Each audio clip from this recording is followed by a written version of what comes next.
What is up guys, and welcome to another Red Dead Online video. Today I have got another money method for you guys. The last money method that I did, I showed you how to go and connect the bounty hunter with the trader role for you to go and make quite a bit of money within this game. In that video I saw quite a few comments of people saying that this is a lot to do just to go and get a bit more money. So today I've got something a lot easier for you to do, which will then mix the bounty hunter with the collector role. Now yet again we are mixing two roles together, and you might think that it might become very complicated to go and do, but this one is by far the easiest to go and do. It does mean that you're not going to be making as much money as if you were going to go and connect the trader with the collector role, but this one still gives you a very decent amount. So what you want to do is make sure that you have leveled up the collector to the point where you can go and buy that metal detector. The metal detector actually costs $700, and you might be thinking that that's very expensive to go and get, but you'll be making your money back in no time. You're also going to want to go and buy the shovel. The shovel yet again could be unlocked very early on as the collector, and that will cost $350. Altogether you will be spending $1,050, but like I said, you will be making this money back in no time. The next thing you want to do is actually go over to a bounty board and just go and pick one of the bounties. With bounties you can actually get different amounts of money depending on your level, so pick the one that you know you can definitely do and also make the most money out of. I know from once you get to rank 5 and onwards, you can then start getting multiple bounties within a bounty board where you have to go and take down 3 or 4 different NPCs. This is actually very hard to go and do without that bounty wagon, as well as if you are doing it by yourself. So if you are doing this by yourself, definitely go and avoid those ones, but definitely go and do the other ones that are available to you where you only have to go and pick up 1 or 2 different bounties. So once you have selected the bounty that you want to go and select, you are going to go and take your time with it. Normally with these bounties you have round about 10 to 15 minutes to go and get them. Sometimes the timer starts straight away and it counts the distance that you have to travel from that bounty board all the way over to the location. Sometimes you actually have to go to a location first, and then that is when the timer starts. No matter which one it is, definitely take your time. These bounties only take about 2 or 3 minutes to go and travel over there, go and complete by bringing them all the way back. It does not take too long to go and complete these bounties. So what you're going to do is take your time, and immediately, no matter where you are going to go and pull out your metal detector. This will show you when you are close to something of value, and you can then go and dig that up. The closer you are to the object, the quicker your controller will vibrate and the quicker the metal detector will light up. There's no guarantee to how many different objects that you will find on your way, but normally you can get at least one. There have been moments where I've had a bounty right round the corner,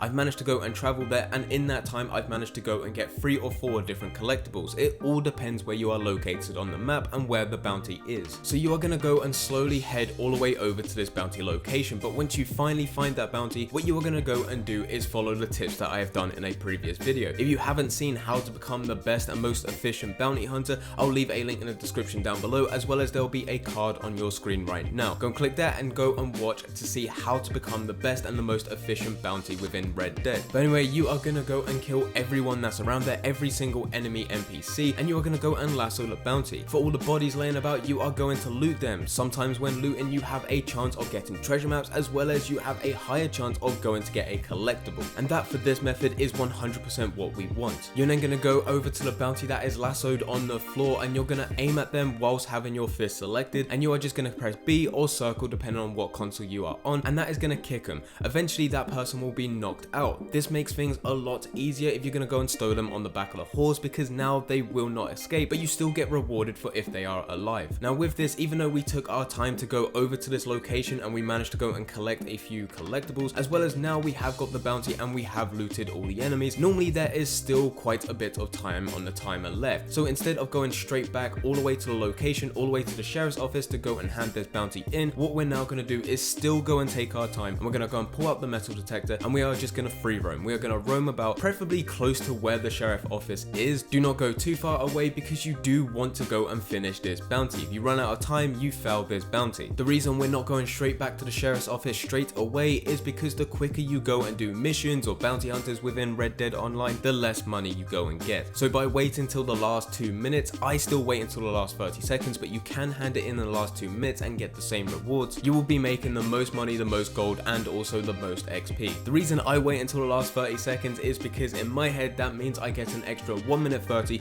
just to free roam and see what collectibles I can go and get. And it always guarantees that I will be getting the most amount of money, gold, and XP from the bounty hunter role. So wait until the last 2 minutes before the timer runs out, and that is when you go and head all the way way back to the sheriff's office and you go and deliver the bounty. By going to do list, you'll be able to go and get round about $20. It's normally round about 400 XP, and you can get anywhere between 16 gold nuggets all the way up to 25 gold nuggets. On top of that, this is when you now take the time to go all the way back to Madame Nazar, wherever she is located. Every single day she is located in a different area, so it's your job to know exactly where she is on that day, and then you're gonna go all the way over to her and go and sell the collectibles that you managed to go and get whilst going to do that bounty hunter. So that means you'll get round about $20 for going to complete the bounty, and you're also going to be able to go and get at least another $10 for every collectible you manage to go and pick up. So the more collectibles you manage to go and pick up within that time, the more money you will be getting. There have actually been moments where I've managed to go and do a bounty. The bounty lasts around about 15 minutes, and in that time I've managed to go and get 4 different collectibles. So that means that's $20 for going to complete the bounty itself, and I've also managed to go and get another $40 on top. Well, at least $40, because collectibles can vary in price. So that means within 15 minutes I managed to go and make myself a lot of money. I do recommend not going to Madame Nazar after every bounty. The good thing about these collectibles is that you can go and stock a lot of them. Like, we're talking hundreds upon hundreds of different collectibles within your satchel without it taking too much space. I think it is around about 10 of each item, but there are a lot of items, and the chances of you getting 10 of the same item straight away is very, very slim. So realistically, you can spend maybe 1 or 2 hours, or whatever time you have, it may be more, it may be less, of just going around doing as many bounties as possible and just collecting all the collectibles whilst traveling across to the different locations. And then after an hour or 2, once you are starting to get bored of the game, or you have to go and ditch this game to go and do something else within real life, that is when you'll quickly head over to Madame Nazar and go and sell all the collectibles you managed to go and get. But anyway guys, that is the money method. That is a lot easier to go and do instead of mixing a bounty hunter with the trader, and this one is still very profitable to go and do, so definitely go and give it a try. But anyway guys, I hope you guys did enjoy. If you did enjoy, don't forget to leave a like and subscribe.